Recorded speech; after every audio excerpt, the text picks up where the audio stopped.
Joan Dix, Joan Dix.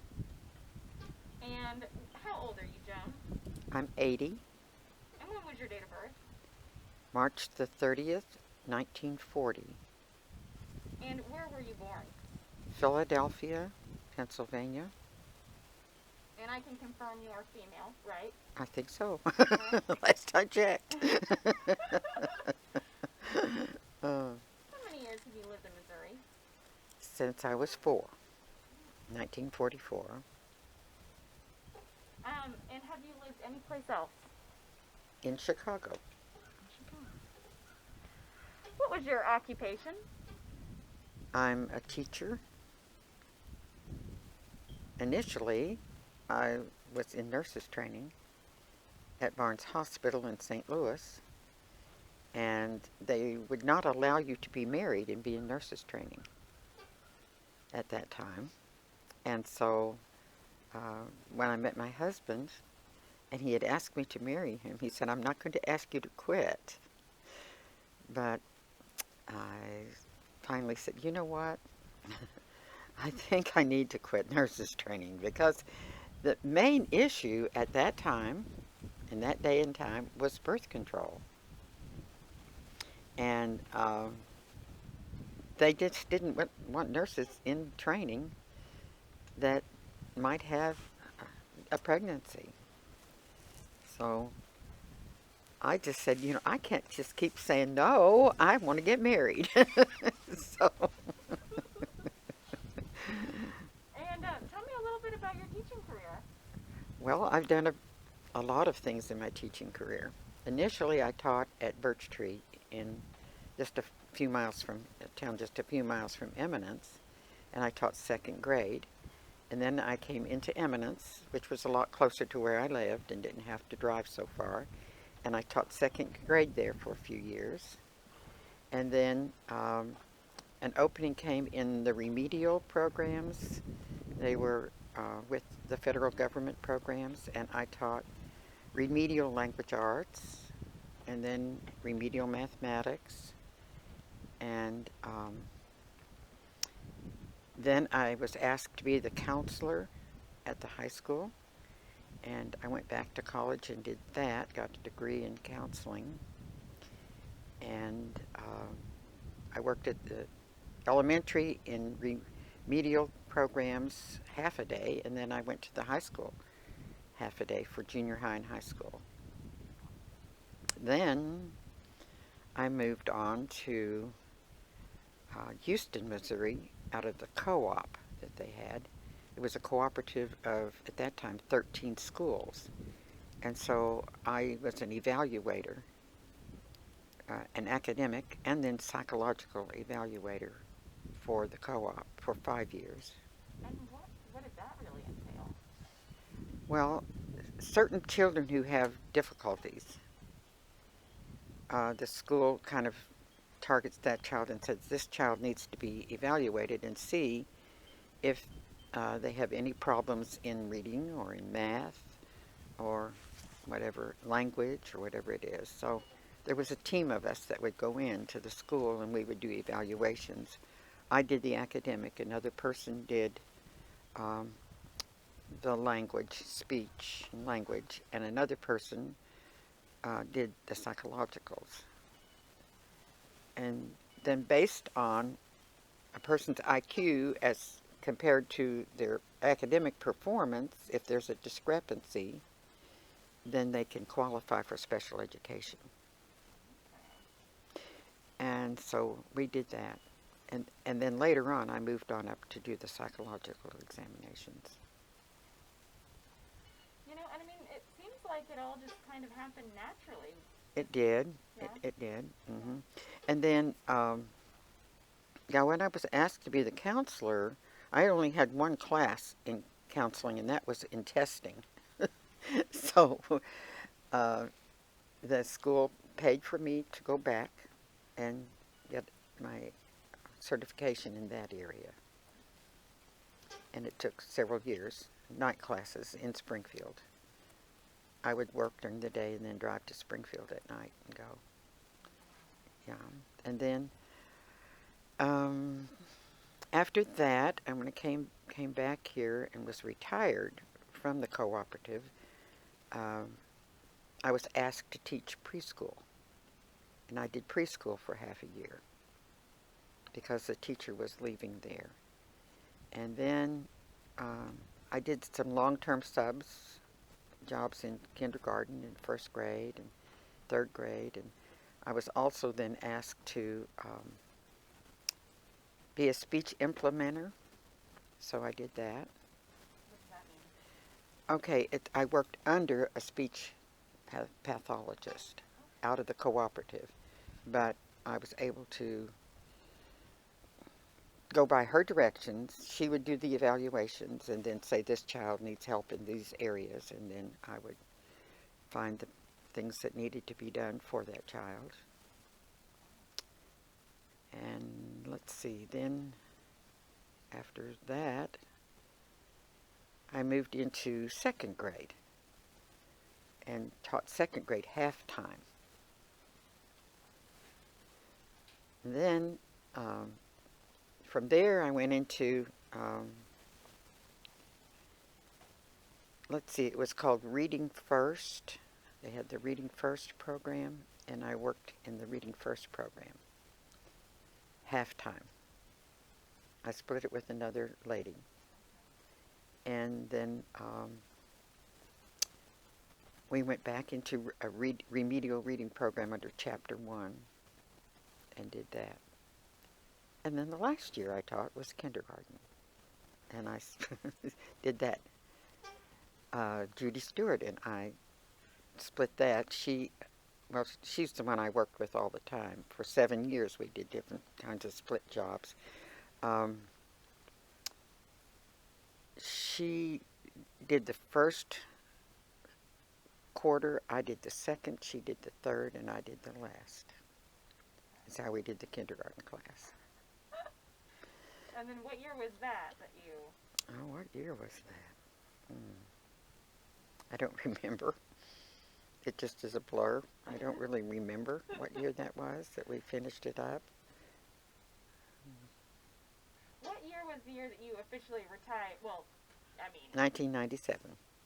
Wow, 1997. And then so you kept working like Off and on. part-time, doing off and on. Yeah, that's incredible. Well, I still do some work. I still am a psychological examiner and academic for one school district. No, two right now. I've done it over the years. Whenever they just have, they don't keep a person on staff in a small school that can do that. So they'll contract it out, and I do contract labor for them. I mean, so you've gotten to see then kids through many, many generations. I have. What's that like for you? Children are children, and it's just fun to be with them, and I don't have any problem. I've evaluated children who are very severe. They're state school children who have lots of physical and mental issues. And I've also evaluated all the way up through high school of children who are gifted, and then the range in between. Can we kind of go back to when they filmed the first film? Where were you at when your husband and you were helping? We lived on Sutton's Creek, and we had his grandfather's home. That's where we were living. This old house was constructed on cedar posts, is what they had, like big cedar posts that they put in the ground, and then just built the framework on top of that. And so it was really cool. The air just blew underneath it, like, trailer houses that don't have underpinning and that kind of thing. So as time went by, when we lived there, we enclosed that area of it, and we added on to it, and it was a much more comfortable home. But we always wanted to build another house, and so we ended up doing that. Well, and I mean, and what is that process like? I mean, of like having such history on your property and then trying to build anew. Well, for us, it wasn't any problem to give up the old house. It had issues, and it just needed to um, be gone. It had served its purposes. So Can you kind of explain a little bit about your former husband and his family history? A little bit, like we were chatting earlier. yeah, his family. Uh, our great grandchildren are the seventh generation to live on that particular property. So his roots go back several generations there.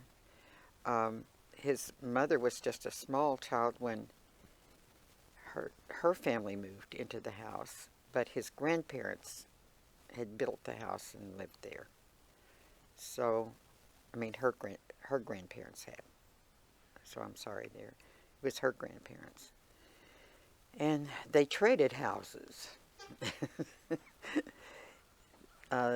His family lived over on Current River and across the river, and so they just swapped farms, and it was more convenient for him to live on Sutton's Creek, I guess. His grandfather had a store, a grist mill, um, a shingle mill right there on the creek. So he had a prosperous business that way, and he also had a business of hauling freight between Eminence and Winona. Sounds like he was really busy then. He was a very busy man. And his grandfather, um, when he was a young boy, he was just 2 years old, he was climbing on a gate, and he fell, and he twisted his ankle, got it caught in the gate and its foot, and it broke his leg. And then they couldn't get it fixed properly. His knee was really giving him lots of trouble. His foot was drawn back up, so he was crippled.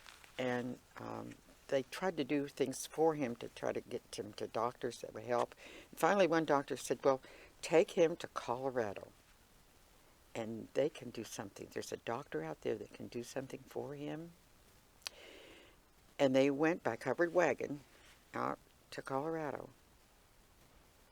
saw this doctor, and he said, get a goose feather and put bear grease behind his knee. And that should help him. Just keep doing that, and that should help him get his leg to come down. Well, of course, it didn't. And so as an older person, he had his knee joint completely removed, and the bones were fused together, and he wore a shoe that was built up, the heel was built up about that much. And he did all of this work with one leg that was okay and the other one that had issues. So yeah, tough people. There's a poem about the house at the side of the road and be a friend to man. I'll live at the house at the side of the road and be a friend to man. And he did live at a house by the side of the road, and he was a friend to everybody who came by because he was also a blacksmith, and he built wagons. And he would say, come on in and have a meal with us. My wife will cook up a meal for us. And he did that with everybody who came by. So I don't know how they managed, because they had 5 children, and then she would cook for whoever he happened to come by to get some blacksmith work done. So Did he talk about that a lot? he did. And his mother talked about it quite a bit. She said, you know, sometimes we didn't have enough to eat and they were feeding other people. And then he'd also say, well, just spend the night with us. And so they'd throw down quilts on the floor and they'd have company spend the night with them too. Well, and I mean, did he keep values for your family? We didn't have, well, we'd like to have company, and we'd like to have people come and spend the night, but it wasn't just anybody who came by. Well, I guess I just kind of mean that same spirit. Yes. Yeah. Yes. Mm-hmm. Because something that we're all real interested in is just kind of the old values, traditional values, and whether or not those have been able to carry on through the years. I mean, what do you think about like traditional values and culture here today? Well, it takes a long time to get your family, it used to be this way, to get your family roots and be recognized as a person who could be trusted. And if they really trusted you and knew that you weren't a hog thief and have other problems, then you were welcome in their home and into your family circle. But I felt like I was a stranger in this area until I actually married into a family here. Um, I, it just took a long time. And all of my sisters and I, we all married people in this area, so we became just part of the fabric here. But that's what it really takes, I think, at that point in my life. Now, there's new people coming in all the time, and the culture has shifted and changed. Why do you think that is? Well, it's because we don't socialize as much as we used to. We watch television. People in this day and time don't really get out and go visit. People would visit and go and stay for a week. You know, let's just go over and visit with so and so, and they'd be welcome. So. Well, and was that kind of how it was with the film crew for that original film of like, you know, there were these new people coming in and it took a while to... Well, for that other film crew that came in, they wanted to be introduced to some of the people in the area to be able to interview them, and so different ones of us said, you know, well, actually, how that came about, there was a Dr. Flanders who was at the university, and he and his wife were friends to the prosecuting attorney who was here, who was Leland Nygaard. Leland Nygaard and Dr. Flanders had taught at Lamoni, Iowa, and they were friends, and they had asked them to come, and they asked us to come to the river and have time around their campfire. And so Dr. Flanders became really interested in us, and so from there he did a program called Sassafras, and there was another program he did too. It was a slide presentation. Are you familiar with that? I don't think I've seen it, no. Okay, well, they did a slide presentation. It was done on 3 screens with 6 projectors, and they presented that to the Arts and Humanities for a grant, and then they got a grant to do the Shannon County films. So that's how those came about. What did you guys talk about around the campfire? Do you remember? Probably our children, maybe our education background, maybe, I don't remember for sure, just what we talked about. I just didn't know if there was a moment where they were like, we need to get this on film. I don't know about that. But then Dr. Flanders brought in a crew of people. There was a linguist. There were Chris and Lynn Morrow. I don't remember what the linguist's name was. There was a person by the name of Lloyd Young who came in. He was with the university. I think he was into, he probably taught literature or English or something at the university. I think he's gone now. He's passed, I think. But they brought this crew in, and they rented the house from just on Sutton's Creek. They rented a little house, and different groups came in and out of that house. But what was it like, as like an outside perspective, seeing all these new people come in to film your way of life? How did that feel for you back then? I was welcoming to them. It didn't bother me that they wanted to see us or be with us or anything like that. One of the questions that somebody asked later was, how did you get those people to act like that? They didn't act. That was them, just how they were. So they really captured people as they were. Well, and I mean, what do you think that we should focus on? Well,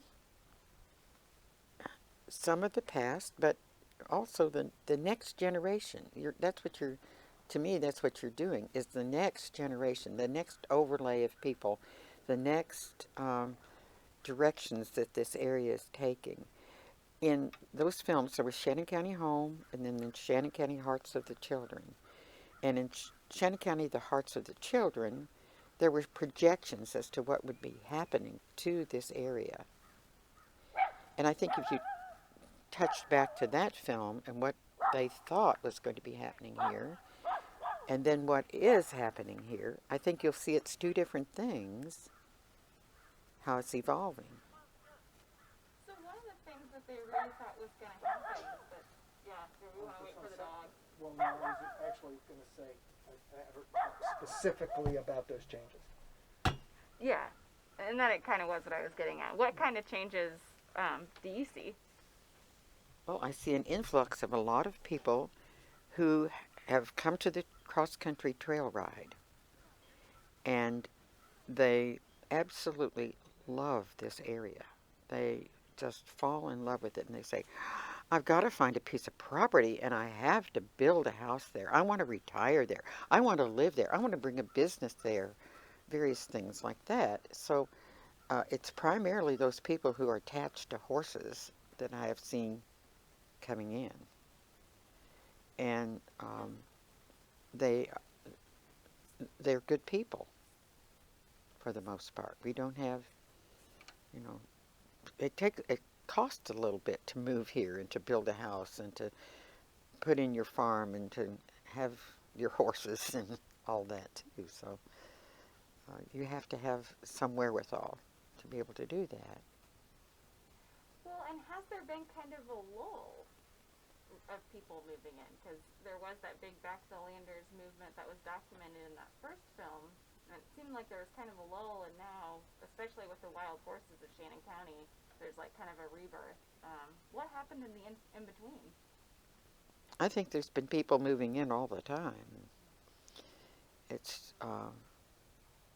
not necessarily people who are back to the Landers people. Like Betty and Bill Byrne, when they came, they were kind of back to the Lander people to start with. And then they had a business and other businesses. I mean, they've had more than one business and done a lot of positive things for the area. So that's one of the types of people that I have seen, that's come in, and it's been good for us. Andy, did that answer the question that you Partly. Let me restate it a little bit. Okay. Specifically with Shannon County Hearts of the Children and the projections that film made, what do you see are the differences between their projections and what has transpired? Well, one of the things that they projected was that this area would be a mining boom area, and that did not come about. There is a lead belt in this area, but lead is not as important in gasoline as it was, and other things. So, the paints and that type of thing. So the lead mines are still over in the Viburnum area, but they didn't transport them here. So people didn't really want to see that happen here either. Some of them didn't. Of course, you have people who want uh, that type of progress, and then there's other people who say, don't ruin the water, don't ruin the land, so.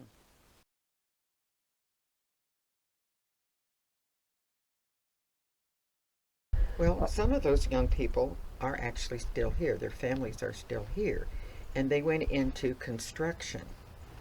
There's like they can build houses or repair or whatever, so that they do still have some work here in that area. Um, there's a factory at Winona, and there was a factory at Mountain View, and some of them went to work in those factories. There's farming, and some of the people followed their parents or grandparents into farming.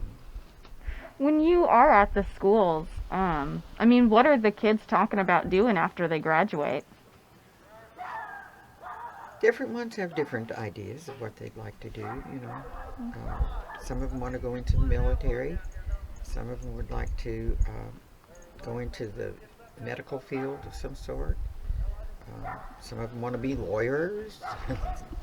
Some of them, they want to be teachers. So, and some of them want to work in the logwoods. That's a lucrative business. And are there lots of jobs doing that? Well, there's a good many people who work in the sawmills and in the lumber work, Yeah. timber work of different kinds. So. Now, tell me a little bit about your former husband. What was his job, and kind of what did he do? Well, initially Dave went into the service. Mm-hmm. Well, he ran boats on the river, John boats. Okay. And then he also worked in the timber industry. He cut trees, logged, and then he went into the Navy, and he spent 6.5 years there. And then he came back here and met me. We got married, and my dad had a small factory here, and he went to work for my dad. Well, before he did that, he worked for a core drill out of Jefferson City, where they were drilling cores for highways. What does that mean? Okay, you have a drill where you're going down and you're taking a piece of rock about that big and going down through layers and layers of rock to see would this make a good road bed or not. Okay. So, like on I-44, he helped to do core drilling up in that area and other places in the state for different highways. Cool. Cool. Then he came back here because he said, that's not a good job for a person who's just married, out on the road all week long, and then just come home on the weekends. So Dad hired him at the factory, and he ran the factory for years for my dad, and then we had our own factory. And the factory manufactured parts for televisions, radios, Mr. Coffee, things that required a socket that had little contacts in it. We made sleeves that were for electrical hookups. You see them in different places that you want to go to do some electrical work. And we shipped those products into Chicago to a company called Mandex. And then we did that for several years. But then when they changed and started going to the new types of televisions, that was no longer needed. So, but we did hire up to 180 people at one time. We had a good many women some men, but mostly women work at that work because they're nimble fingers. They put those little contacts in. Well, I heard, actually, we were told that he was quite the whiz with electronics and that kind of stuff. Your dad. My dad Mm-hmm. was. Yeah. Yeah. He was very, very brilliant. Why do you say that? Just because of how smart he was with the business and the technologies, or? Technology. Yeah. Even as an older person, I can remember him building robots. And his mind was into the computer age and that kind of thing. He's as an old man, what makes this go and how do you do this and that kind of thing. So he was into that too. Well, and do you kind of find that maybe a little bit funny, seeing as how, you're saying that technology has become kind of a thing, and it seems like he was maybe born ahead of his time. He always said I was born ahead of my time. No. I guess, can you just talk to me a little bit about his family and the generations over time? I mean, how was his family able to stay here in this area for so many generations? They farmed. Yeah. And like I said, his dad, his grandfather had a shingle mill. He had a store. He had, he was a blacksmith. And he built wagons. He just did all kinds of things to be able to stay here. Yeah. To live here. Dr. Flanders said, this area is like 100 years behind the rest of the country. It's just kind of isolated and behind, maybe like they were in Appalachia too. So that's how people eked out a living, was from the land. Do you still see that today? There's some farmers still, but they have really fine equipment. They're not pulling, a plow behind a horse or an ox. And when David's great-grandparents came into this area, he told the story about them. They had they had a team of oxen when they came. And he started clearing the land and working really, really hard on it, and trying to get a plot of ground going for them to have a garden. And his wife needed a pair of shoes really badly, and he went in to the grocer and he asked for credit to buy a pair of shoes for his wife. And he turned him down. And as he was walking out the door, the proprietor of the store noticed that there were no soles on his shoes. And he said, "Come back here. I'll give you the credit. I see you need a pair of shoes too." And that's the kind of person that he was. That he would care more for his wife and what her needs were than his. And the oxen were so weak that they would let them rest for a little while, and then he rigged up a block and tackle to get them raised up again, to get them back on their feet. They were so weak. But they made it with those oxen. They got enough together and made a nice little farm. And he was a builder. He also built many, many homes then in this area. So he carpentered. Do you think that same spirit still lives today? I think the people back then had so little, some of them, when they came in, that you do whatever you have to do to be able to eat and to be able to have a shelter over your head. And that so many of our generation now have had so many things given to them, so much provided for them, that it would be difficult for them to say, well, I can get out there and I can build a house and I can set up a farm and, that kind of thing. Now, it would be very difficult, I think, for most of them. It would be difficult, I think, for them to do without an indoor plumbing for a lot of them, or how do you conserve water when you have to have a pail of water, and this pail of water has got to be to wash my hair, to give me a bath, and the spring is a half a mile away, to have our drinking water and all of that. I think it would be hard.